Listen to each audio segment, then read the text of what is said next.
En fouillant dans les documents d'archives du Carrefour Le Moutier, nous avons retrouvé un film 16 mm. Nous avons été très touchés lors de son visionnement. Bien que réalisé dans les années 70 par le cinéaste Daniel Bertolino, il y dépeint une société qui, encore aujourd'hui, en 2009, souffre des mêmes carences. En voici un extrait. Nous vivons une ère d'angoisse et de détresse. Malgré tous les progrès qui nous sont offerts, nous sommes victimes de notre technologie avancée. Nous allons tous, dans un instant, obéir à cette sorte de programmation qui nous domine dans notre impitoyable solitude. Dans cette ville immense qui se remplit de vide, existe-t-il pour moi un moyen d'échapper ne serait-ce qu'un instant à cette horrible impression de solitude? Alors l'homme, pour ne pas craquer, doit se protéger ou encore réinventer sa propre vie, mais d'autres n'en auront pas le courage. En 2009, nous célébrons les 40 ans de vie du Moutier qui s'est battu pour préserver sa mission d'accueillir inconditionnellement la détresse humaine. Devrons-nous mener une révolution tranquille afin de multiplier la mission du Moutier en redécouvrant la spiritualité dans nos vies? Alors, on est donc en 1969. Le Carrefour Le Moutier coïncide avec l'ouverture du métro de Longueuil, qui soit au carrefour de la vraie vie contemporaine, dans la vraie vie municipale, métropolitaine, au cœur du métro de Longueuil. C'est des personnes qui sont encore au conseil d'administration, qui étaient impliquées bénévolement il y a une quinzaine d'années au Carrefour, et qui témoignaient il n'y a pas longtemps qu'à cette époque-là, il y avait vraiment... Les gens faisaient une file d'attente pour être écoutés par quelqu'un.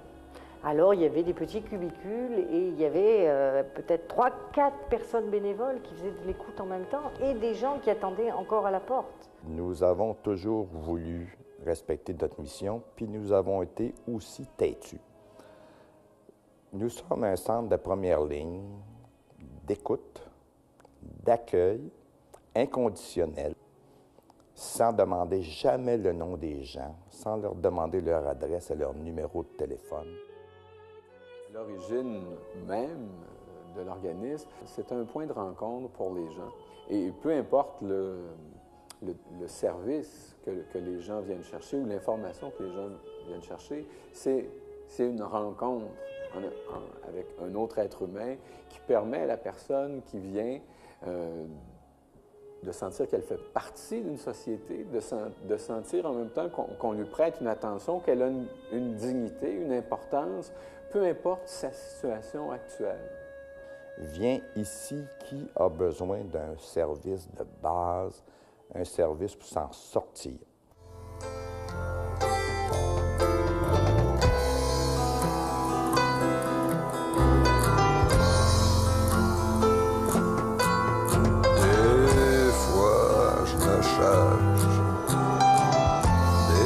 Je me retrouve, d'autres fois je me repère.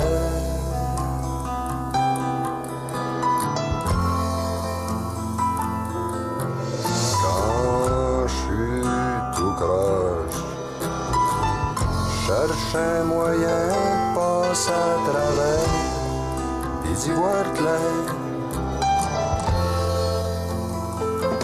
Et tout à coup, y a quelque chose qui arrive, qui fait que je me retrouve encore ben en vie. Je me présente, je suis Jean-Guy Bissonnette, je suis prêtre du diocèse de Saint-Jean-Longueuil depuis 52 ans, je pense, quelque chose comme ça à peu près. J'ai été secrétaire de Monseigneur Coderre, qui a été le fondateur du Moutier. Vous savez, c'était pas l'évêque flamboyant, là. C'était un homme simple, un homme qui était humble et qui essayait toujours d'être toujours très, très proche de son monde. C'est un homme qui a eu comme deux grandes phases dans sa vie. La phase avant le Concile Vatican II, qui s'est tenue entre 62 et 65 à peu près. On aurait pu comprendre ce qu'était l'Église avant le Concile. C'était plus réformé, c'était plus clérical, c'était moins ouvert sur le monde. Monsieur Coder, ayant fait l'expérience, ayant eu cette expérience-là, ayant connu des évêques à travers le monde, quand il est revenu ici, on était à la veille de l'Expo 67. Alors, il s'est dit, il faut un lieu dans mon diocèse d'accueil inconditionnel du monde.